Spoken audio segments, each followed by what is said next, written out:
Okay, so setup-wise, they're a little bit closed with your feet, but I think overall they're not too bad there in terms of your setup. Just on occasion starting getting a little bit close to the ball. This one is not too bad, but a couple of shots towards the end there, that gap was getting quite narrow between your hands and your legs, so losing the space there for your arms to swing. But the initial problem we said we had, club going back, left arm away from the body, that club now really flat. There's a wall behind you here now, your club's hit that wall, and now because the wrists have hinged that way, the club now goes up with your arms lifting, so you get a very sort of steep and upright backswing, okay? Yeah. So your arms are going very high, now they're going to try and come back down and almost find where's the body on the golf ball again and reconnect.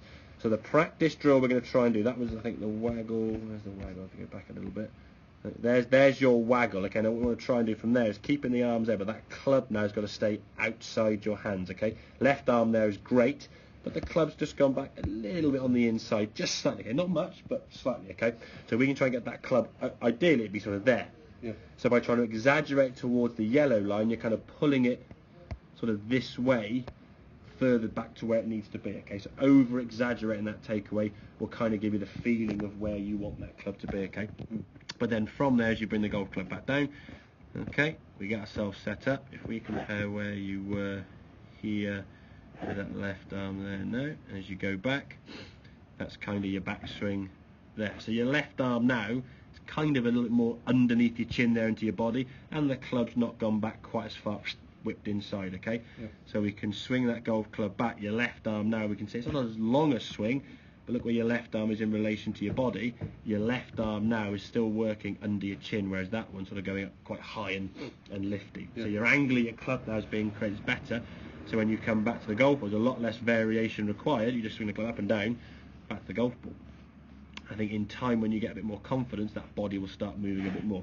This one here now, look how much right side movement there wasn't. Yeah. And look how much more right side movement there is there. Yeah. Your body's now twisting through. Partly because I think you're not trying to readjust to find the golf ball, you're just sort of swinging a bit more up and down. So the swing itself becomes a little bit more simplistic. There's a lot less out with the hands, in with the club, up with the arms. Then I got to try and reconnect all those together. Yeah. Everything works back as kind of one unit in kind of this position we sort of showed with the practice waggle back here. So you're there kind of with the club going back. Once the club gets there, then we can hinge the wrist up and your backswing is kind of completed. So I would suggest, and I encourage if you possibly can, get yourself up against a wall there somewhere, maybe about a couple of feet away from the wall, so sort of put your heels against the wall, step onto one foot, step onto the next foot, and then make your setup like so. So there's roughly about 2 feet of space between you and the wall.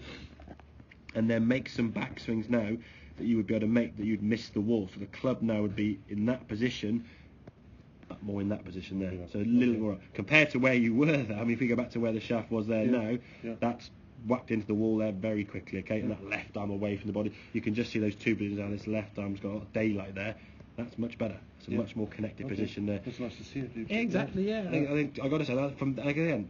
Most people, when they make a change, their club is too far there, you're going there, we're trying to get there. It's always going to take a little bit of practice getting used to that, but I think if we can do small little chunks, say, actually 2 minutes a day, find a wall somewhere at home, back of the house or somewhere, or the garage or whatever, make some swings and just miss the wall. Perhaps use an old golf club, don't want to dent the wall too much with your club there and mark your club off, but just get some swings there.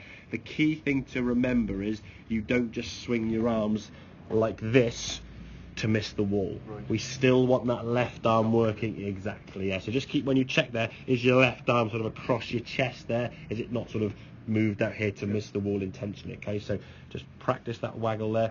So I say it's butt end in, head out. So we're going this way more. It's not that way. Once the club starts doing this, you've got forearm rotation, you've got hands moving away, clubs going in here. There's a lot of moving parts there in that golf swing, which makes sense. When you're trying to bring that golf club back down to the golf ball, there's going to be some inconsistencies. Okay? Right. Okay. Good stuff. Okay.